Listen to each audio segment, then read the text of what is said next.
झालं नाही तर कदाचित ही आपल्या आयुष्यातली शेवटची निवडणूक असू शकते.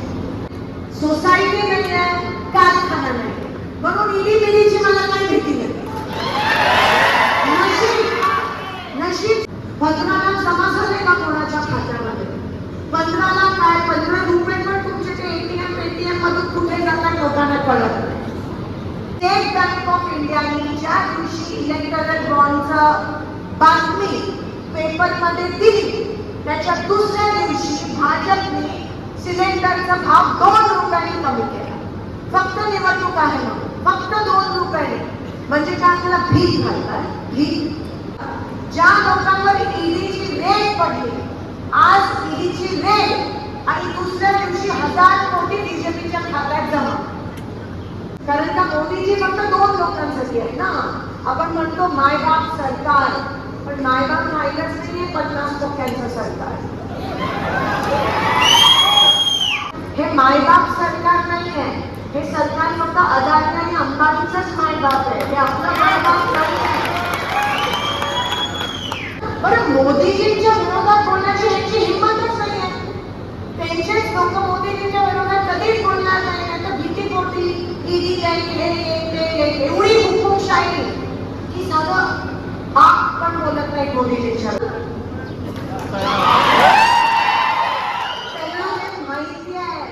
त्यांना हे माहिती आहे म्हणून कदाचित त्यांना उमेदवार पण सापडत नाही अजून.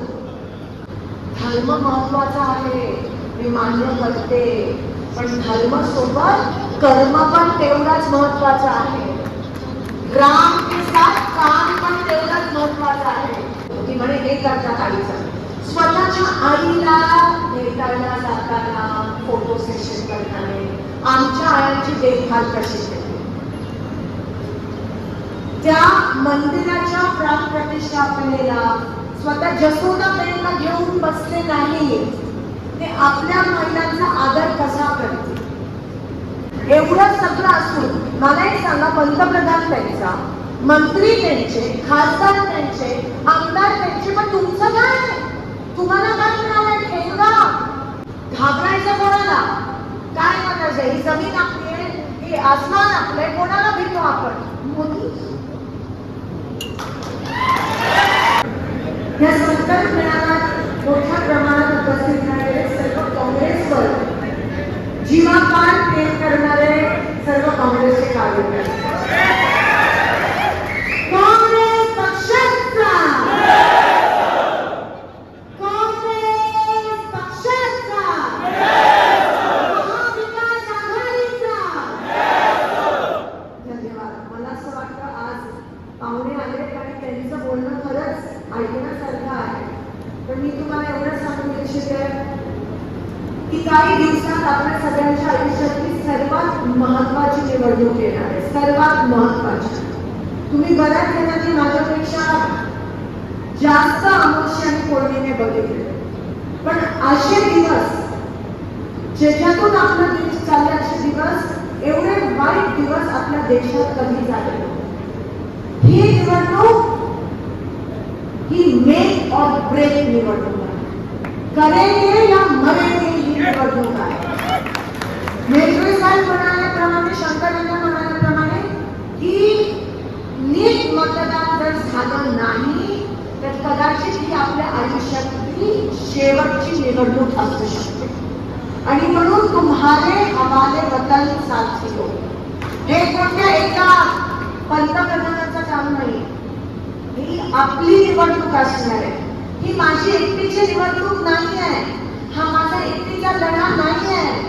हा तुमचा लढा असणार आहे आणि विजय तुमचा झाला पाहिजे. त्या पद्धतीने आपण काम केलं पाहिजे. पूर्ण सोलापूर जिल्ह्यामध्ये सगळे भाजपचे आमदार, खासदार पण भाजपचे. तुमच्या बाजूने बोलायला कोण आहे? कोण बोलणार काँग्रेस सोडून? आणि जर ते पण गेलं तर मग राहिलं कोण लोकांच्या बाजूने बोलायला?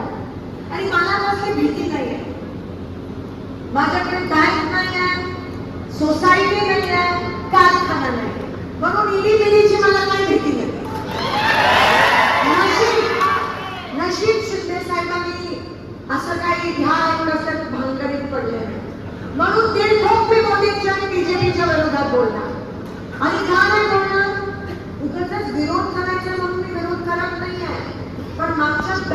वर्षात त्यांनी आपल्या समोर जे जे वचन दिलं त्याचा पर्दाफाश काँग्रेसवाल्यांनी नाही केला तो कोण करणार? 15 लाख जमा झाले का कोणाच्या खात्यामध्ये? 15 लाख काय 15 रुपये पण तुमचे ते एटीएम मधून कुठे जातात लोकांना कळत नाही. राशन दुकानामध्ये आज माल नाहीये. काँग्रेसच्या काळामध्ये राशन दुकानामध्ये साखर पण मिळायची, दिवाळी, दसरा आणि ईद. आज साधं धान्य मिळत नाहीये. रॉकेल बंद आहे. सिलेंडर किती? काँग्रेसच्या काळात 300 रुपये होतं, आता 1300 झालं. आणि नेमकं electoral bond state bank of इंडियाने ज्या दिवशी इलेक्टरल बॉन्डचं बातमी पेपरमध्ये दिली त्याच्या दुसऱ्या दिवशी भाजपने सिलेंडरचा भाव 2 रुपयांनी कमी केला. फक्त निवडणूक आहे म्हणून, फक्त 2 रुपयांनी. म्हणजे काय त्याला भीक घालताय? भीक. तुम्ही 1000 रुपयांनी वाढवता आणि इलेक्शनच्या तोंडावर फक्त 2 रुपयांनी कमी करता. म्हणजे आम्ही भिकारी होत का? ही काय पद्धत आहे? आणि त्या इलेक्टोरल बॉन्डच्या माध्यमातून एवढ्या लोकांचा तुम्ही बघा ते नीट अभ्यास करा. ज्या लोकांवर ईडीची रेड पडली, आज ईडीची रेड आणि दुसऱ्या दिवशी 1000 कोटी बीजेपीच्या खात्यात जमा. हे जर आम्ही बोललो नाही तर कोण बोलणार? मी मंगळवेढा भागात दौरा करत होती. शेतकऱ्यांना पीक विमा नाही अजून. आणि पीक विमा म्हणजे बघा कसं दिशाभूल करतात, वेड्यात काढतात, वेड्यात. सोयाबीन सोलापुरात कोण उगवतो? सोयाबीन सोलापुरात. आपल्याकडे तूर आहे, ज्वारी आहे आणि सोयाबीनचं पीक विमा मिळालं म्हणे कलेक्टर. मी म्हणाली सोयाबीन कसं? आमच्याकडे तूर आणि ज्वारीचं पीक विमा अजून मिळालं नाही, दुधाचे दर मिळाले नाही, पाण्याचं नियोजन केलं नाही. मग काय केलं तुम्ही खासदार होऊन? काय करताय तिकडचे आमदार? एवढी जर वाईट परिस्थिती आपल्या सोलापूरवर येत असेल, ज्या जनतेने आदरणीय शिंदे साहेबांना एवढे वर्ष निवडून आणलं, ज्या जनतेने काँग्रेसमुळे दिल्लीमध्ये तख्त दाखला, त्या जनतेला मी वाऱ्यावर सोडणार. जरी बीजेपीला मतदान केलं असेल तरी एकेकाळी तुम्ही सगळ्यांनी काँग्रेसला मतदान केलं, तुम्हाला मी वाऱ्यावर सोडणार. ही काँग्रेसची संस्कृती नाही आहे आणि म्हणून आम्ही लढाईमध्ये पडलो आणि म्हणून आम्ही या ठिकाणी तुमच्यासमोर येतो. आमच्यासाठी नाही, तुमच्यासाठी. कारण का मोदीजी फक्त 2 लोकांसाठी आहे ना. आपण म्हणतो मायबाप सरकार, पण मायबाप राहिलंच नाहीये 50% सरकार. 50 खोके ही दुष्काळाची योजना मंगळवेढ्याची कितीला होती? किंवा मॅक्सिमम 500 कोटीची दुष्काळ योजना लागू होते. 500 कोटी लागतात उपसा सिंचन योजनेसाठी. 500 कोटी म्हणजे किती आमदार? 50 खोके एकाला दिले तर 10 आमदार.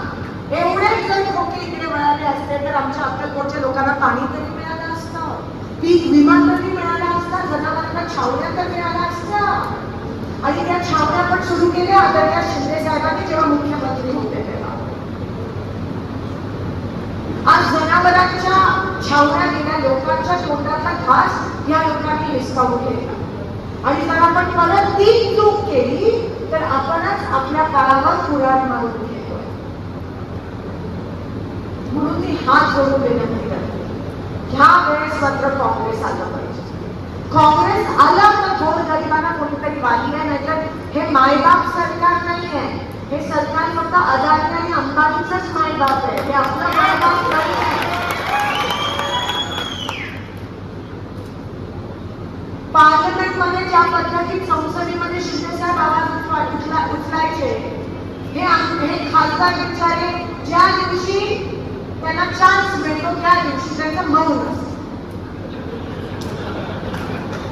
मग कसं बोलणार? बरं, मोदीजींच्या विरोधात बोलण्याची यांची हिंमतच नाही आहे. त्यांचेच लोक मोदीजींच्या विरोधात कधीच बोलणार नाही. आता भीतीपोटी ईडी एवढी हुकुमशाही की साधं आप पण बोलत नाही मोदीजींच्या विरोधात. मग काँग्रेस शिवाय दुसरं आहे कोण? आणि 405 वगैरे घाबरू नका, त्यांना माहिती आहे सर्वेमध्ये, प्रत्येक सर्वेमध्ये त्यांना माहिती आहे की महाराष्ट्रामध्ये महाविकास आघाडीचे खासदारांची संख्या वाढणार आहे. आणि खासदारांची नाही पण येणाऱ्या विधानसभेमध्ये पण त्यांना हे माहिती आहे म्हणून कदाचित त्यांना उमेदवार पण सापडत नाही अजून. आणि प्रत्येक वेळेस बदलतात. म्हणजे एक खासदार आले ते अकार्यक्षम ठरले, मग त्याला दुसऱ्याला द्यावं लागलं, आता तिसरा मिळालंच नाही. आणि हे तर मी तुम्हाला 10 वर्षाचं सांगते. तुम्ही तुलना केली ना तर बीजेपीची सत्ता सोलापुरात काँग्रेसपेक्षा जास्त होती. 25 वर्ष बीजेपीने राज्य केला सोलापूरवर आणि आपल्याला शिंदे साहेबांना 15 वर्ष मिळाली. आणि त्या शिंदे साहेबांनी उजनी आणलं, एनटीपीसी आणलं, एअरपोर्ट आणलं आणि बरंच काही आणलं. ह्या लोकांनी काय केलं? मला तुम्हाला काही विचारायचं. तुम्हाला नेहमी विचारतात खास करून काँग्रेसचे कार्यकर्ते की साहेबांनी काय केलं. तुम्ही हे गणित द्या. तुम्ही 25 वर्ष होता आणि दमडी मात्र करू शकला नाही. ते एअरपोर्ट होणार होतं काळाडी साहेबांचं, चिमणी काढण्याचं नाटक एवढं केलं की दुसऱ्या दिवशी एअरपोर्ट चालू होणार आहे. आज 6 महिने झाले आणि विमानसेवा सुरू केली नाही. पण ते काळाडी माणसांची चिमणी काढली. फक्त वैयक्तिक राजकारण. त्या गोदावरी एअरपोर्टला 30 कोटी 50 कोटी शिंदे साहेबांनी मंजूर करून आणलेले. आणि ते एअरपोर्ट हे कमर्शियल म्हणजे सगळ्यांसाठी आहे. ह्या लोकांनी खोटी अफवा पसरवली की फक्त कार्गो आहे. ह्या गोष्टींवर तुम्ही त्यांना घेऊ शकता. काँग्रेसच्या कार्यकर्त्यांनी बॅकफूटवर जायची गरज नाहीये. आपण सगळ्यांची जमेची बाजू आहे. काँग्रेसची जमेची बाजू आहे सोलापुरात आणि देशभरात. कारण का मागच्या 10 वर्षात मोदींनी काहीच केलं ना. महागाई कमी केली. किती लोकांना नोकरी मिळाली? काय म्हणाले? 2 कोटी लोकांना नोकरी. 2 कोटी वर्षभरात. कोणाला इथे नोकरी मिळाली मला सांगा? फक्त अदानीला सोडून कोणाला नोकरी मिळाली ह्या देशात? त्यांनी नोकरी दिली नाही. महागाई वाढली, रेशन दुकानात वाढली, सिलेंडरचे भाव वाढले, महिलांवर अत्याचार. धर्म महत्वाचा आहे मी मान्य करते, पण धर्म सोबत कर्म पण तेवढाच महत्वाचा आहे. ग्राम के साथ काम पण तेवढाच महत्वाचा आहे. निरंजनची बोलतीलच या बाबतीत. आज जाहिरात येते टीव्हीवर. काय जाहिरात येते? की माँ बच्चे का देखभाल करती है. तुम्ही बघितले असेल. माँ लहान मुलाला जेवण देते, आई लहान मुलाला औषध देते, आई लहान मुलाचं पालन पोषण करते. पण आईचं कोण करतं मॅडम? आणि मग आपल्या आदरणीय पंतप्रधानांचा फोटो येतो की म्हणे हे करतात आईचं. स्वतःच्या आईला भेटायला जाताना फोटो सेशन करताना आमच्या आयांची देखभाल कशी केली. त्या मंदिराच्या प्राणप्रतिष्ठापनेला स्वतः जसोदाबाईंना घेऊन बसले नाही. ते आपल्या महिलांचा आदर कसा करते. आणि म्हणून हे सगळं तुम्हाला माइंड तुमचं हॅमरिंग करताय. कृपया ह्या गोष्टीला बळी पडू नका. काँग्रेसची जमेची बाजू आहे आणि बीजेपीने काहीही मागच्या 10 वर्षात या सोलापूरला केलं नाही.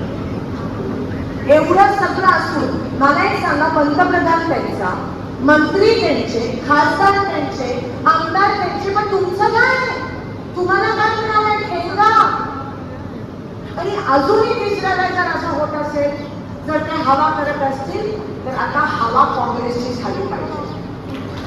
छाती ठोकून जायला पाहिजे. रडायचं नाही, लढायचंय.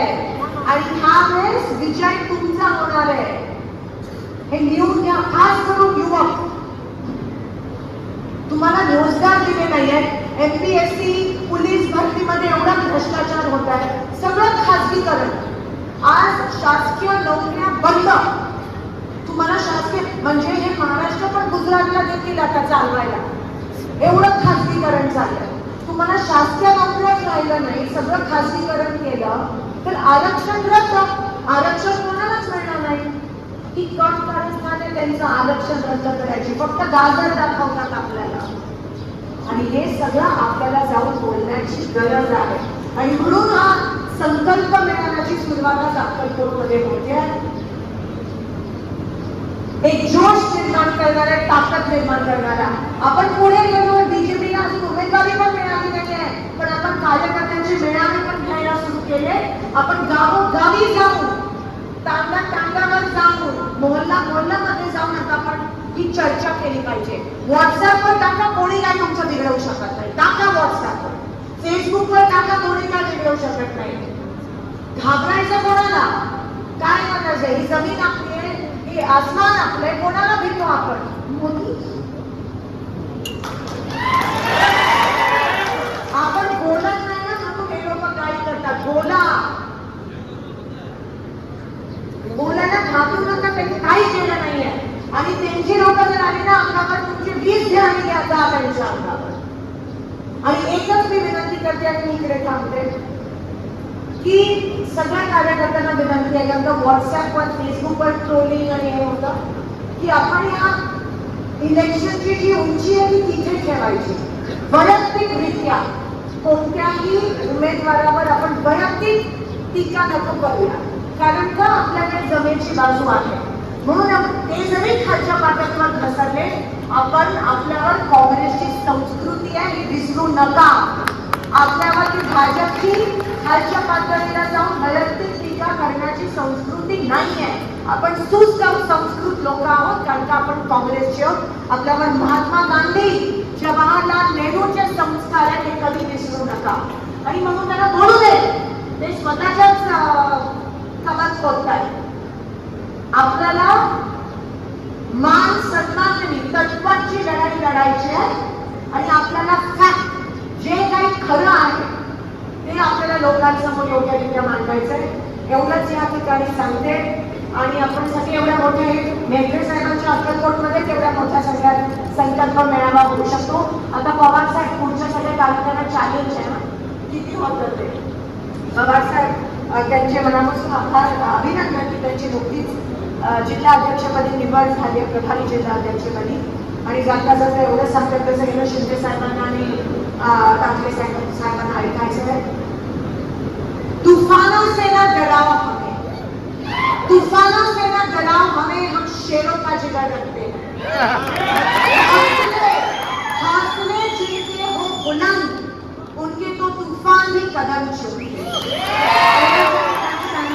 आणि आपली रजा घेते. धन्यवाद. जय हिंद, जय महाराष्ट्र.